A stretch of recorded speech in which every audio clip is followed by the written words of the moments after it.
Welcome, all my lovelies. How are you? How are you? I want to tell you about a better world. Each week I talk to you about it. The world of the non-mundane. The world of the mundane is the kind where you walk up and down the street and you see signs all over. Speed limits, pedestrians, lights, cameras, and people talking and going to stores and buying things. Everyday life in a shithole world. Everyday life, a kind of suffering at the altar of rules and ethics, of religion, of politics. And then I want to tell you of the ability to lose your mind, where the mind becomes invisible because it no longer deals with words or concepts. And it becomes invisible, interacting with the world without the intermediary of words or concepts, or of ideas of how I am or what I should be. That I'm bound and determined for enlightenment. That's the most important thing in my life. Or my boyfriend is my most important thing in my life. Or my job is the most important thing in my life. None of that. No mind. No central purposes in life. And without that looking out, and just a relaxed relationship with one's own self and the external world, all kinds of things can happen. The world seen without the mind is not the world that the ordinary person sees. The ordinary person sees in terms of problems to be met that day, from rent to job to television program to be watched to politics, etc. It's filled with information about a phony real. But without the mind, you don't follow that story anymore. You just rest in yourself. You don't want to go anywhere. You want to stay in bed, or at most get up and get something to eat. A bagel, toasted with butter and cream cheese, topped by a thin slice of tomato with salt, which when bitten just causes such wonder inside of you. A wonder you don't feel when you're eating that same bagel, watching television, doing a crossword puzzle, and combing your hair.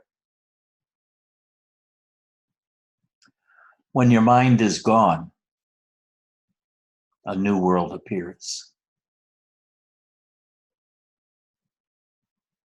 Sometimes you see it like a sudden swinging into that new world.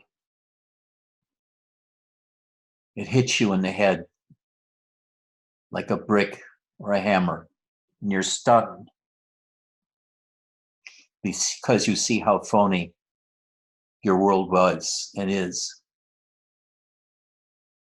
The new world you see appears similar to the one you left. But you don't have that fog in your head where your mind is always buzzing about that world and about yourself.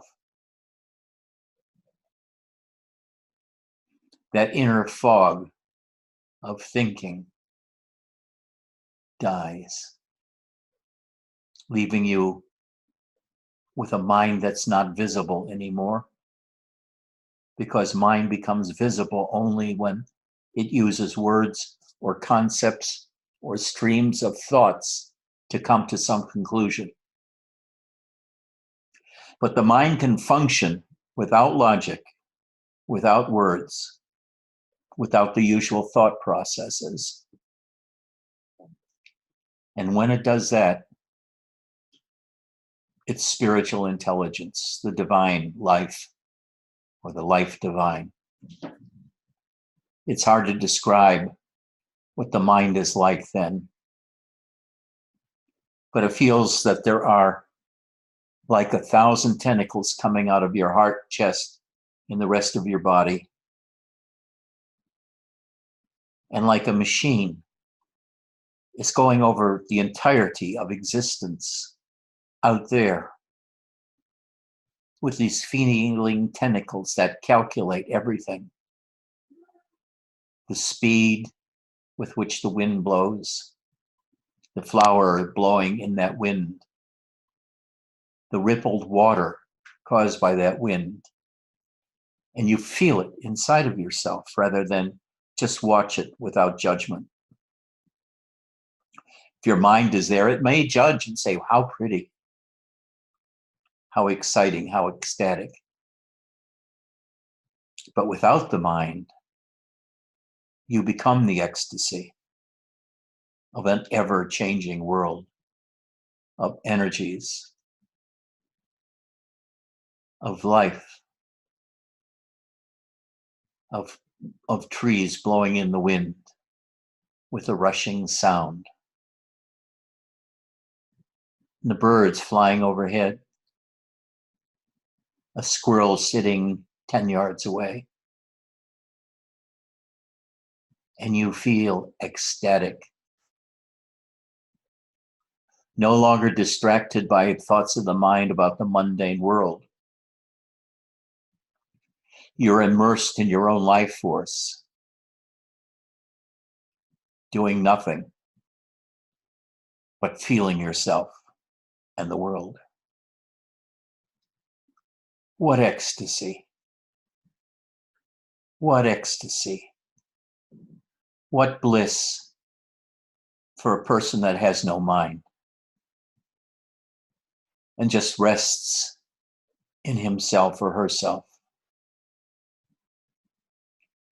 He or she feels the energies arising from his gut, going into his chest, goes into your heart, and becomes ecstasy there. And from there, radiates outwards to your shoulders and outwards towards your hands, and radiates into space, this energy that touches everything. It goes up into your head and creates light that's everywhere. It goes downwards into your genitals, and maybe you feel sexual. And then it goes downward into your legs, and you feel your roots connected with the world. But you don't think anything. It's like life is unfolding in your body, revealing new and more sensations everywhere, and everything is always changing. The external world changes. The trees blow and twist in the wind. Even the walls seem to shimmer, made up of little photons that go into and out of focus. It's like the real world disappears and a new world of constant energetic change takes its place.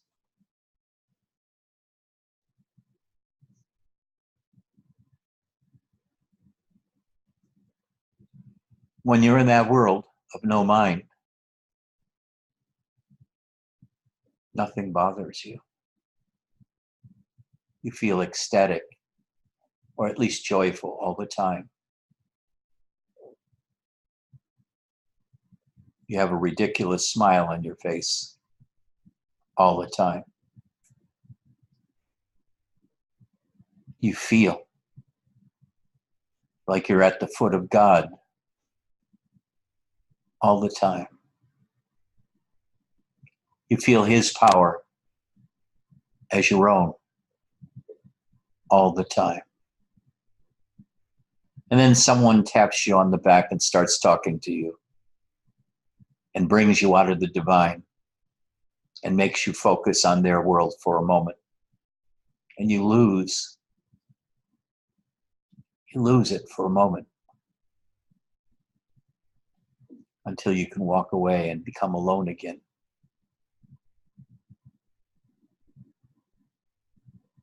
Or if you're smart, you go to an ashram where there are other people like yourself who are lazy and quiet. They just want to feel themselves all day long. Feel their heart. Feel the circulating kundalini. Feel the shakti or the chi pulsating, swirling, going round and round inside and outside. You feel the energies in the room entering your body and leaving. And your body's energies going outside and touching the energies outside and swimming in the room with their energies, the outside energies.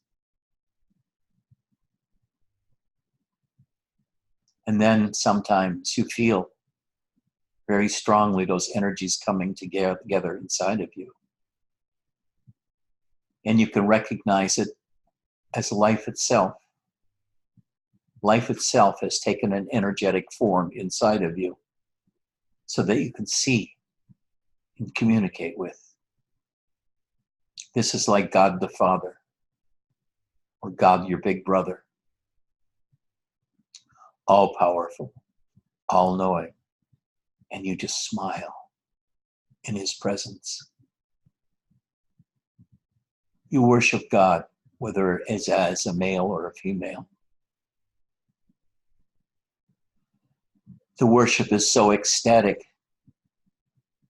that you can't move because you've never felt better in your life. You've never felt happier in your life. You've never felt more ecstatic in your life. The hairs on your body are standing up in such ecstasy. For hours you may be staying there, like Ramana didn't move for 21 years.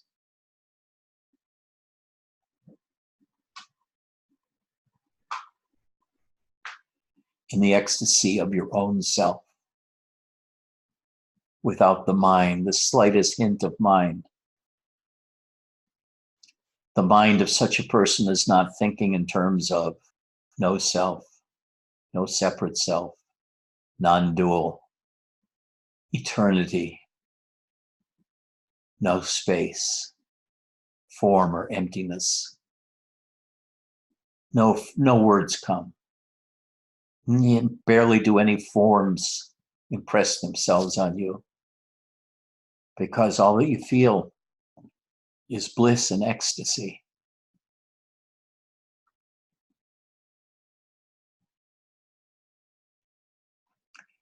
This is what it's like living in the world without the mind. You become an energy being, a spirit. The body's hardly available to you anymore because everything is felt as inside. Your body is inside. The room around you is inside. And you're touching every part of it simultaneously. You're aware of everything in the room, but mostly the energies, sometimes sweet, sometimes heavy, but mostly you're aware of ecstasy.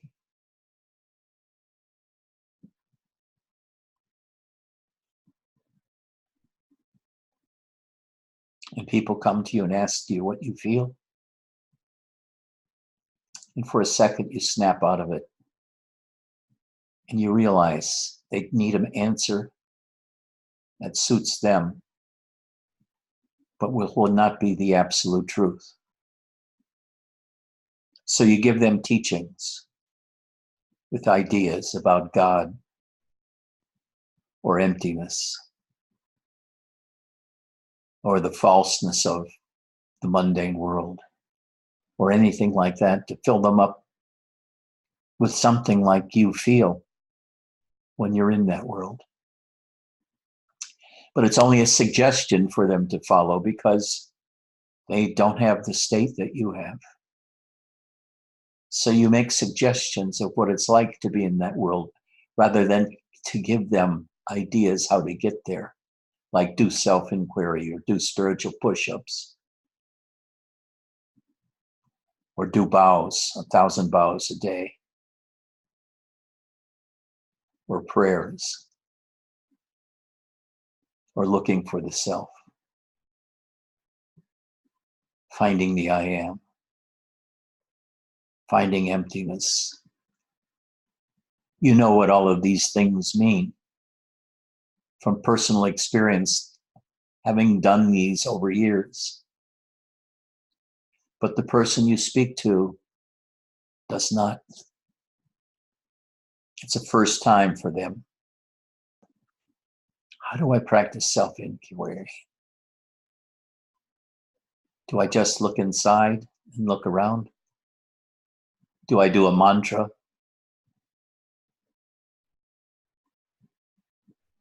Do I dive inside to try to find the emptiness or the seat of my soul? Do I look for emptiness or am I already in emptiness? I get a million questions. I know they don't have a clue as to what I see and what I feel. If I told them only that there's enormous ecstasy and bliss inside, they'll wonder what it feels like and how to get there themselves. So what do I tell them? Look for the I thought. Fall in love with someone. Love the guru. Or look for the gap in the morning when you wake up from the transition between nothingness and full consciousness, the gap where there are no thoughts and the only thing you know is that you're alive. You don't even know you're waking up yet. There is no sleep. There is no waking. It's the gap. There's nothing in that mind. It's pure beingness. No knowledge there, just existence.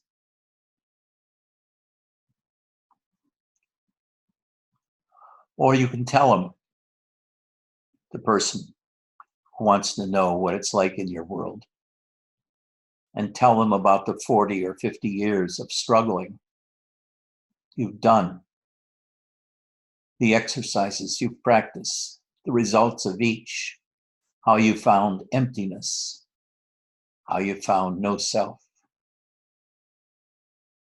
how you rested in emptiness or the void for 15 years, how you acted when you met your guru, Robert, and how everything changed when you fell in love with a woman who loved you back just as much, just as deeply, and you found God through her love and your own love in response. You want to tell them, find somebody to love with all your heart that will love you back with all their heart and have nothing else in mind but to give and receive exquisite, absolute love. And you'll say, wow, that sounds great. How do I find that person? And this is about the only advice I can give, is find somebody or something you love. Because love, for me, brought such extraordinary results in such an extraordinarily short period of time, and took me out of the mundane world, and even took me out of emptiness, the void, and brought me to the place of ecstatic magic, where the world and I am constantly in constant communion. And everything is always changing, changing, changing. And you can feel the energies inside of you radiating outwards, wanting to grace and to touch anyone who needs these energies. You begin to feel like you can heal, and you practice healing. And I encourage people to practice healing. Practice healing on your family, on your cat, on your dog, on a tree that looks like it's sick. You run energies through them. You read the book Quantum Touch, The Power to Heal. That tells you all you need to know, and it's easy read, by Richard, what the hell is his last name? Richard. Tells you how to run energies, how to feel them and perceive them, and run the energies for healing. And once you're familiar with running energies, you can relax and start seeing all kinds of energies in your body and in the world around you. And the energies replace looking at the world. You look at the energies. The energies are the voice of God. Shakti is the voice of God. God is always speaking to you, and you can always be speaking back to them on a nonverbal level of feeling. A feeling, it's like constant touching, like that, little finger taps all over the world, in your heart and outside of yourself. Finger taps of energy and love.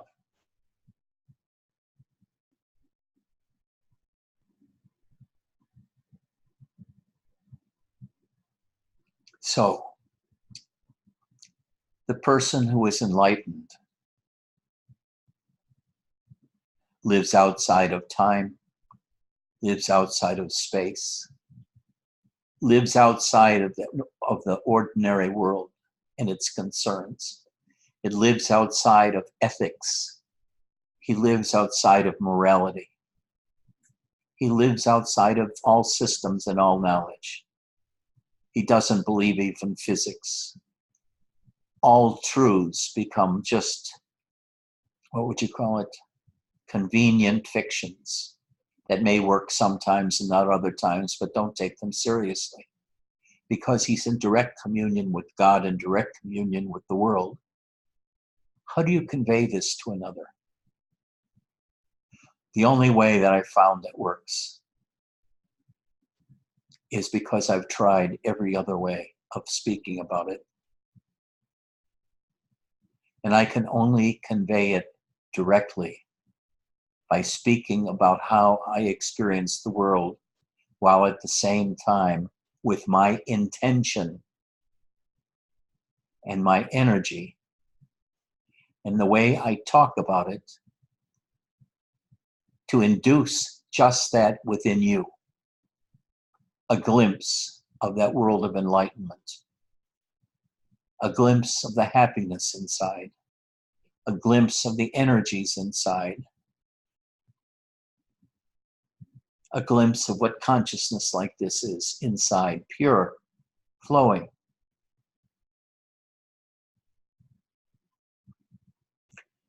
This is the transmission of enlightenment from mind to mind, without the means of scriptures. The mind becomes empty and so infinitely intelligent that it can't accept words because they're too crude. They're too unchanging. They're like a bed that nobody can fit in.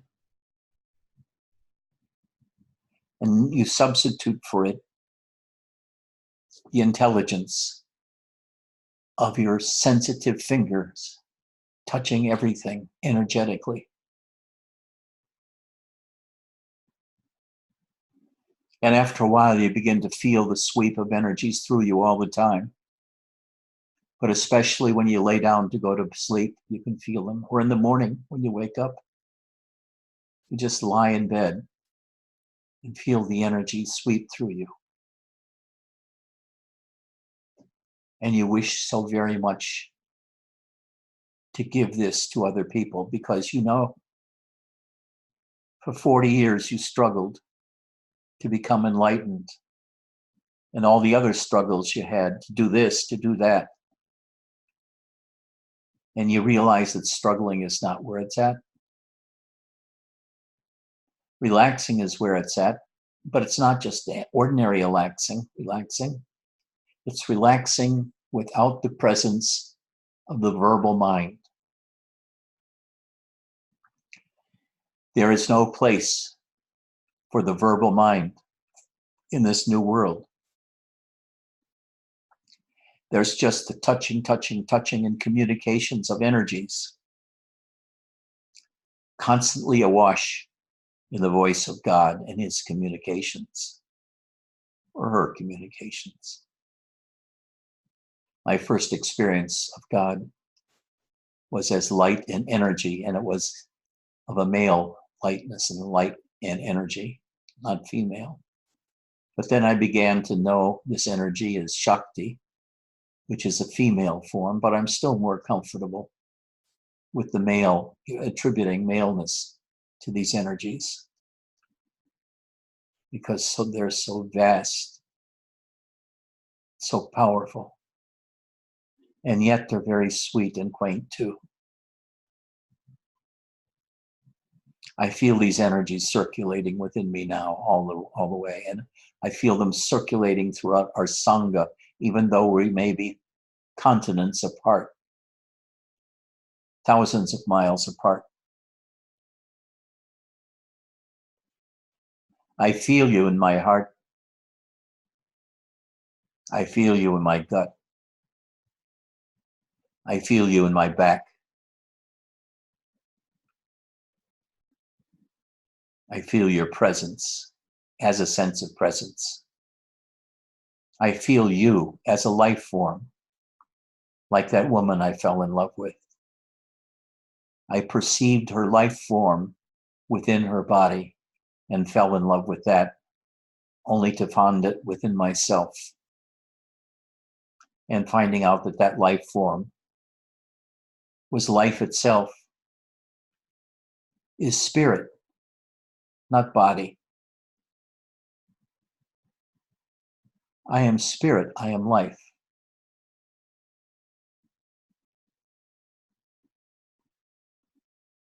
The world that I'm in, almost nothing can be said of it, even though I keep talking about it. It's filled with light, the bluish kind of light with my eyes closed. It's very, very open, like being in a huge cathedral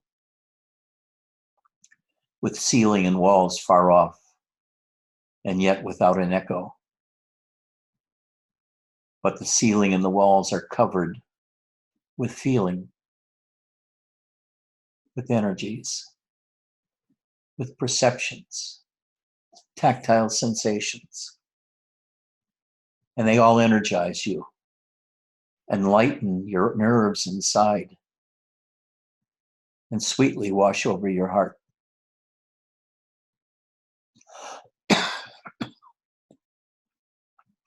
I don't know whether you understand what I'm saying. I don't know whether I move you in the way I want to move you, to get a glimpse of the life divine. But this is my way of teaching. Instead of talking in terms of abstractions, like God or heaven or spirit or non-dual or absolute truth, absolute witness.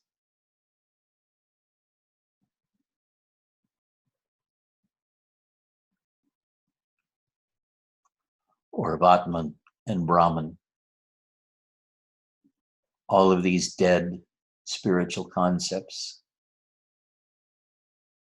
what I do is I embed myself in that joy, in that ecstasy, and in a joyful voice try to convey that to you, what it's like, so you can feel it and run energies in yourself.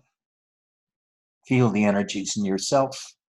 And even if you don't feel them fully, you can remember the satsang and the hint you felt of the life divine.